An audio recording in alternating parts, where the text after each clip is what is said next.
Mi invitado de hoy, el doctor José Antonio Gil Yepes, sociólogo, profesor universitario, escritor, autor de este libro, La Centrodemocracia, directivo de la empresa encuestadora Data Analysis. Bienvenido. Muchísimas gracias, doctor Rangel. Un honor estar con usted. Muchas gracias. Mire, siempre nos ha unido un gran respeto, un especial cariño. eso es fundamental, Eso es muy la relación humana. Sí, ese toque venezolano que tenemos nosotros tan bonito.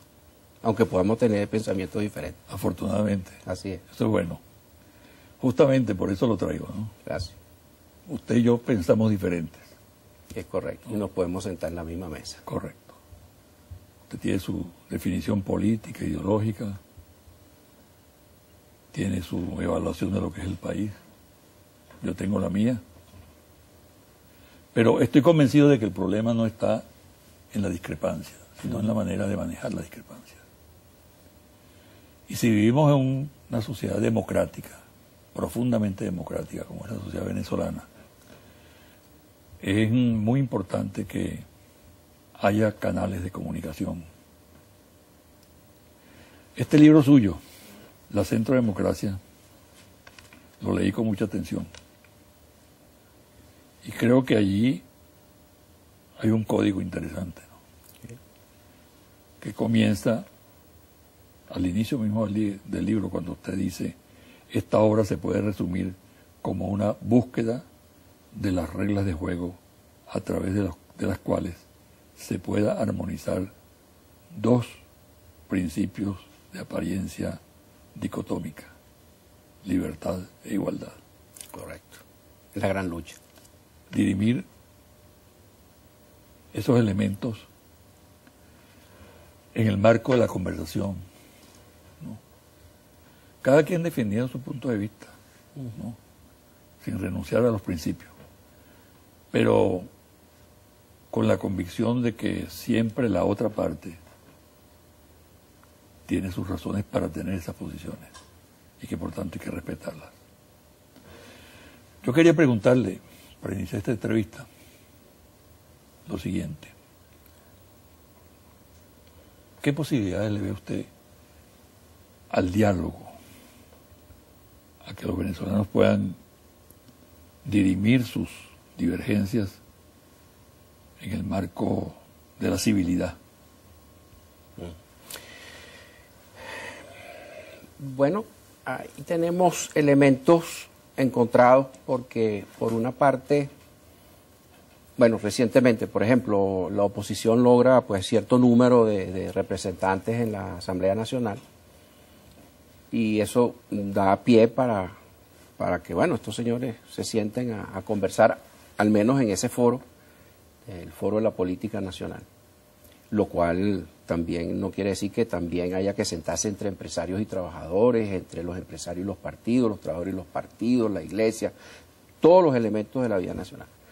Ahora, por otra parte, sin embargo, estamos viendo, pues atestiguando una especie de radicalización de la política nacional en manos del presidente de la República, y eso pues pareciera que está alejado de esa oportunidad, que se aleja pues de esa oportunidad de diálogo que se presenta ahí.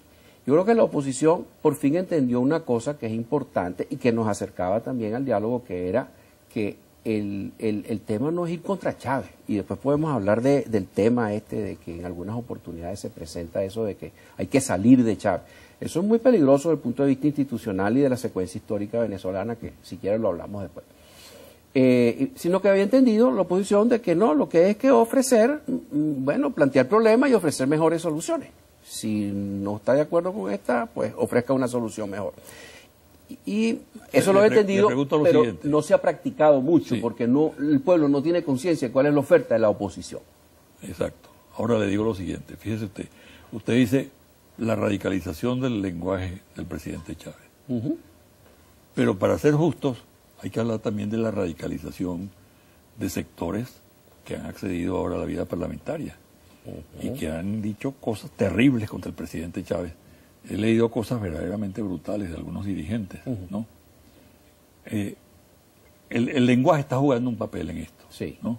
es muy peligroso, Muy peligroso. jugar con cualquier lenguaje.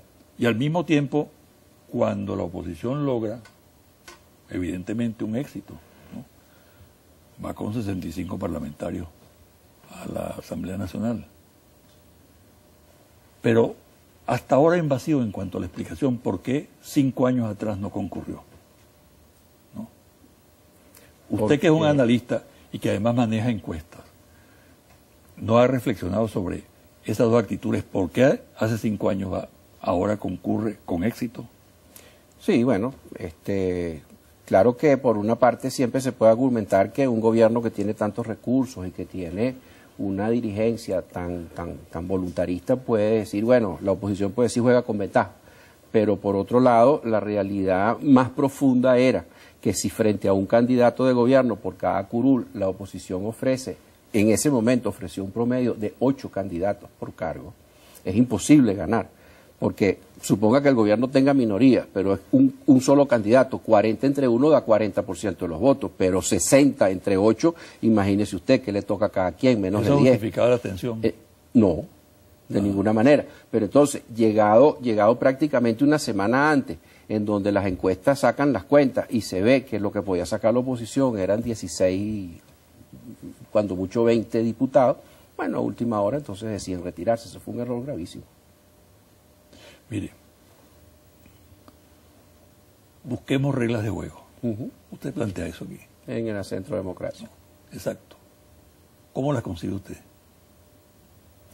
Bueno, la regla de juego, la primera regla de juego es que hay que entender que el mundo y las sociedades no se pueden manejar de una forma simplista. No todo puede ser la libertad extrema de un liberalismo extremo y no todo puede ser el orden extremo de lo que se pudiera identificar con un socialismo extremo. Entonces, hay que jugar con una dialéctica entre esas dos cosas para buscar un equilibrio. ¿Con un socialismo extremo o con una posición de derecha extrema? Bueno, también, de derecha extrema. Exacto. Sí. Pero hay que aceptar que el mundo no es tan sencillo como extrema libertad o extremo orden, sino que hay que buscar la manera de compatibilizar permanentemente esos dos elementos.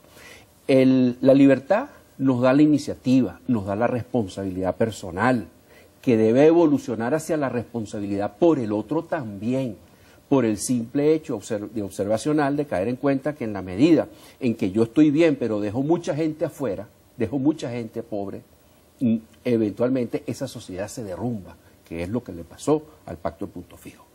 Y por otro lado, el orden, evidentemente, aporta un contenido de igualdad, aporta un contenido de institucionalidad, aporta un contenido donde no todo puede ser competencia, donde no todo puede ser improvisación, iniciativa individual, sin cauce. No, tiene que haber unos cauces y tiene que haber un mínimo de diferencia, pero tiene que haber también un límite al máximo que aguantan esas diferencias para que la sociedad se mantenga valiendo la pena para todos. Ahora, ese equilibrio hay que irlo construyendo día a día. Ese es un equilibrio, esa es una dialéctica que no termina nunca, porque las circunstancias cambian y las fórmulas para adaptar las cosas tienen que ir cambiando. Eso es lo que usted llama la centrodemocracia. Eso es la centrodemocracia, el equilibrio entre la libertad y el orden. Cosa que es muy fácil pensar, por ejemplo, en fórmulas como libertad, igualdad y fraternidad, que es la fórmula de la Revolución Francesa. Eso ya está descubierto, eso ya está dicho, sí, pero ¿cuál es la dosis de libertad que en estas circunstancias de este país o del otro país o del otro país, cuál es la dosis de orden? Y que el componente que sirve de vínculo entre libertad y orden es la solidaridad. Esa solidaridad de los 3 principios de la Revolución Francesa. Pero es una solidaridad que es producto del razonamiento, de la experiencia y de la conciencia individual, en donde cada quien cae en la cuenta de que yo tengo que ser solidario con el otro, porque yo no puedo vivir una sociedad que no sea de socios. La solidaridad